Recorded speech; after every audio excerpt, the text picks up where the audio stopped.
Hey, my name is Bart Brechter. Welcome to Bioban Gardens and a demonstration about camellias. I am head of Gardens and Landscape for the Museum of Fine Arts Houston. Today we're going to be talking about the queen of winter, which is the camellia. There are basically two types of camellias that you could find in the nursery. One, the Sasanqua, which has a much smaller leaf than the japonica, which I'll show you in just a second. The Sasanqua will bloom around Christmas time and finish about mid-January. It's a beautiful, very hardy evergreen shrub for your landscape, perfect for any location that you have some shade that's difficult for a large bush to grow. This would grow perfectly.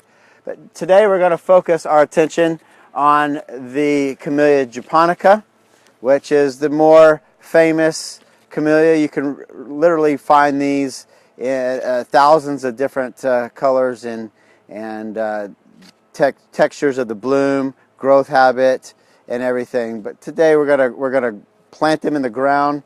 We're gonna talk about care for them, and we'll wrap it up after that. So going forward, we're gonna go ahead and plant now. Have prepared a space right next to here where I have quickly dig a hole.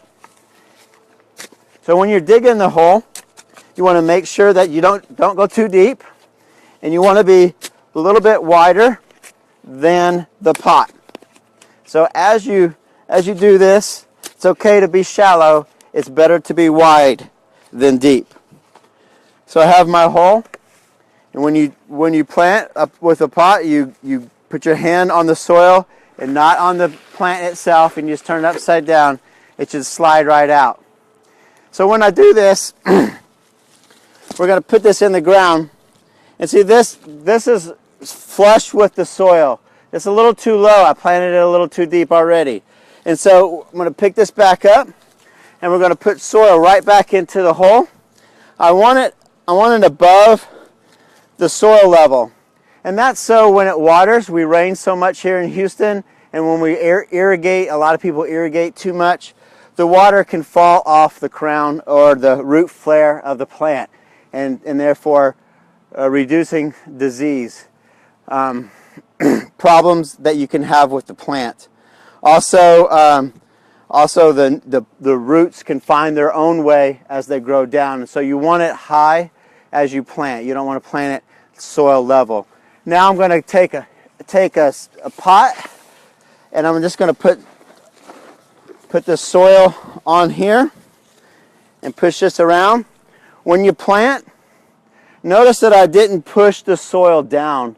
You want to keep as much oxygen right now on the plant, on the roots itself, because that's going to help the roots get out of the root ball and grow into the soil around it. So you want a lot of oxygen in the soil.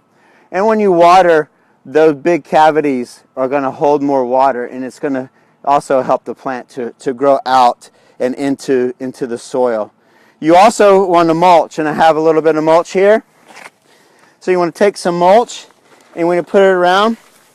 Now you don't want to keep the mulch this high.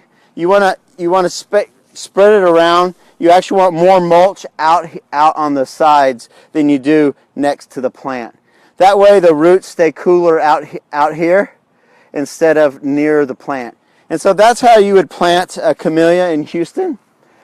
What's good about camellias is that they're dormant in the wintertime when they bloom, and you can pick the camellia that you love and plant it right away as it's blooming. Another thing to remember about camellias is they really like a lot of fertilizer, and so I would fertilize them 3 times a year, starting in April and skipping every other month. So April, June, and August, and that should be plenty of fertilizer for the Houston area. Keep it moist but not wet, and that's plenty of water, especially after a rain. You don't need to irrigate. If we're really hot, you might want to think about a light water in the afternoon just to cool it down a little bit. But you don't want to overwater camellias, because they'll get diseases like root rots and stuff because of overwatering. And they just won't grow. They just won't be as happy as they need to be.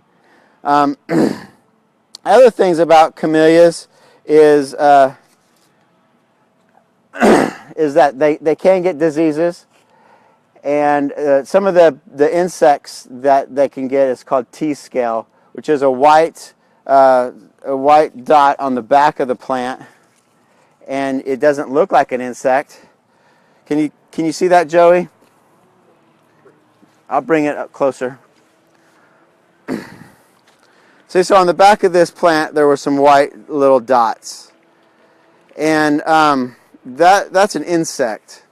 It's called T-scale because camellias are actually where we get tea from, Camellias sinensis, and so they make tea out of the camellia leaf, and so this is the T-scale.